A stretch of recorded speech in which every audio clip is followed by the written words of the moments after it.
क्यों नहीं तोड़, किस लिए, क्या कारण है कि इन तिथियों पर बेलपत्र को नहीं तोड़ा जाता? तो कहा जब हम रोज बेलपत्र को जल चढ़ाते हैं, शंकर की आराधना करते हैं, तो बेलपत्र के वृक्ष के नीचे बैठकर देवता भी हमारे कल्याण की कामना करते हैं।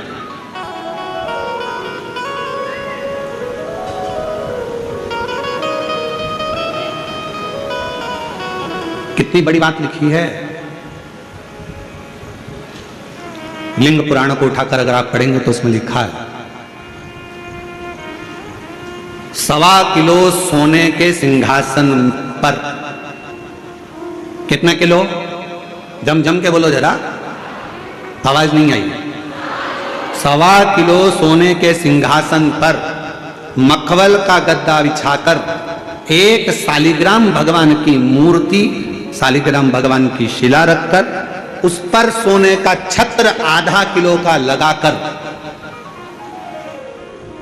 हीरों और पन्नों से शालिग्राम भगवान का श्रृंगार कर कर किसी को दान करने का फल मात्र एक बेलपत्र शंकर के मंदिर में चढ़ाने से प्राप्त हो जाता है। कितने किलो सोने का सिंहासन? बोलो बोलो जम के बोलो जरा। 1.25 किलो। छत्र कितने का? 0.5 किलो।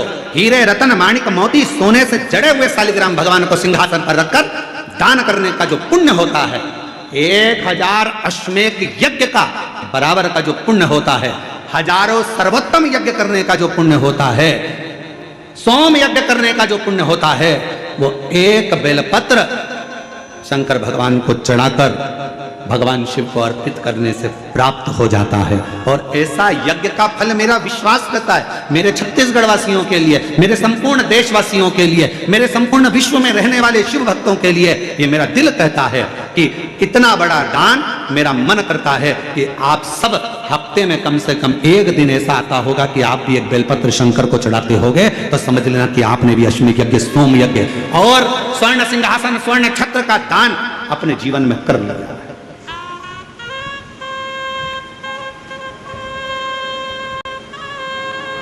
तीन वचन भगवान शिव ने पार्वती जी को दिए हैं, सावधानी से सुनिएगा उन वचनों को।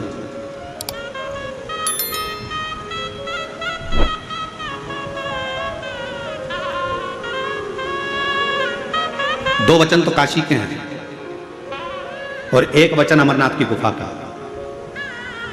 3 वचन मेरे भगवान शंकर ने पार्वती जी को दिए हैं, जिसमें से 2 वचन काशी के हैं कि काशी में शंकर भगवान से पार्वती जी कहती हैं जिस पति पत्नी में आपस में झगड़ा हो उसमें प्रेम बढ़े, ये वचन दीजिए। शिव जी ने वचन दिया, पति पत्नी अगर झगड़ा करेंगे तो उनमें आपस में प्रेम बढ़ेगा, झगड़ा करने के बाद प्रेम बढ़ता है, स्नेह बढ़ता है। दूसरा वचन दीजिए, काशी में अगर कोई मरेगा तो उसको गुरु मंत्र तुम्हें देना पड़ेगा, तारण मंत्र तुमको देना पड़ेगा। शंकर भगवान ने वचन दिया कि काशी के अंदर अगर कोई मरेगा तो उसको तारण मंत्र में दूंगा, तारक मंत्र में दूंगा। और अमरनाथ की गुफा में तीसरे नंबर का वचन भगवान शंकर ने दिया, शिव जी ने दिया, बाबा जग कल्याण के लिए एक वचन चाहिए। क्या?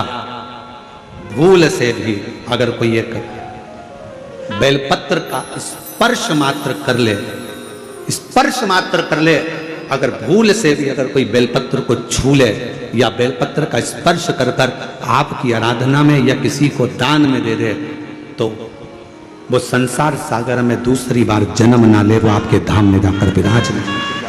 वचन दीजिए। पुनरपि जननम पुनरपि मरणम के प्रपंच से छुड़ा देता है एक बेलपत्र का पौधा।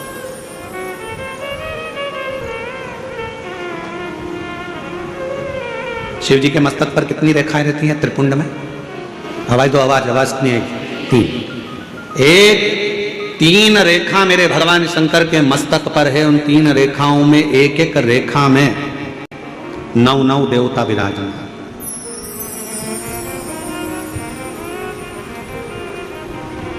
एक रेखा में 9 देवता, दूसरी रेखा में 9 देवता, तीसरी रेखा में 9 देवता। ऐसे शिव जी की त्रिपुंड रेखाओं में 27 देवताओं का वास।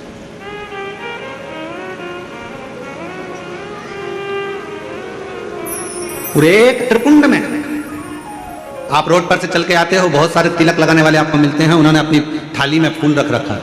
ऐसा फूल रख रखा है, उस फूल से आपका पूरा सिर रंग देते हैं। बोलो बोलो सही है कि गलत है? अरे बोलो तो जम के। ऐसा सिर रंग देते हैं और आप उनसे कुछ कहती भी नहीं हो। आपको कहना चाहिए ये सिर रंगने से कुछ नहीं होगा, अगर कुछ करना है तो अपने हाथ की 3 उंगलियां लीजिए और त्रिपुंड खींचिए। कम से कम 27 देवता मेरे मस्तक पर रहना चाहिए। 27 देवता मेरे मस्तक पर रहना चाहिए, चंदन की, भस्म की, रौली की, मौली की। अगर आप किसी भी भस्म का, चंदन का मस्तक पर अगर आप अष्टगंध का भी अगर त्रिपुंड लगा रहे हो तो आपके मस्तक पर 27 देवता त्रिपुंड की 3 लाइन खिंचते से ही विराजमान हो जाते हैं। तिलक लगाने वाले फूल रख लिया, फूल से पूरा माथा रंग दिया, रंगने के बाद कह दिया चलो दक्षिणा दो जाओ। उस समय पर आपको कहना चाहिए, मैं कथा में आई हूं, शिव की कथा है, मेरे मस्तक पर त्रिपुंड लगा। त्रिपुंड से मतलब है कि 27 देवता, जब तक मेरे मस्तक पर त्रिपुंड रहेगा 27 देवता मेरे साथ में हर पल हर घड़ी रहेंगे, हर क्षण। पर हम नहीं बोल पाते, उन्होंने लिया फूल से रंग दिया, नहीं नहीं नहीं हमको त्रिपुंड लगाइए, हमारे मस्तक पर त्रिपुंड होना चाहिए।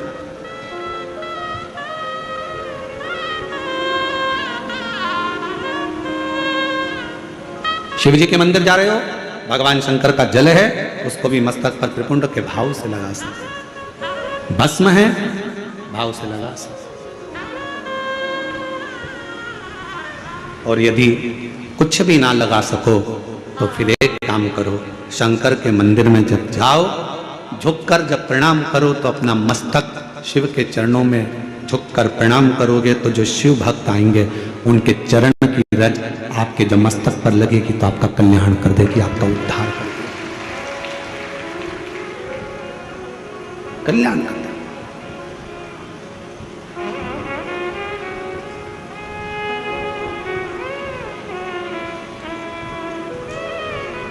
कहते हैं कि 27 देवता जो त्रिपुंड में विराजमान है वो शंकर से मिलाने का कार्य करते हैं, शिव से मिलाने का। बाकी सी लटक गई नैनों में अटक गई, कब तुम दर्श दिखाओगे। बाकी सी लटक गई नैनों में अटक गई, कब तुम दर्श दिखाओगे। हिच क्या ना रुके भोलेनाथ, मने थारी याद सतावे। ओ काशी के भोलेनाथ, मने थारी याद सतावे। याद सतावे रुदन आवे, याद सतावे रुदन आवे, याद सतावे। ओ काशी के भोलेनाथ, मने थारी याद सतावे। ओ काशी के भोलेनाथ, मने थारी याद सतावे। हिच क्या ना रोके भोलेनाथ, हिच क्या ना रोके भोलेनाथ, मने थारी याद सतावे।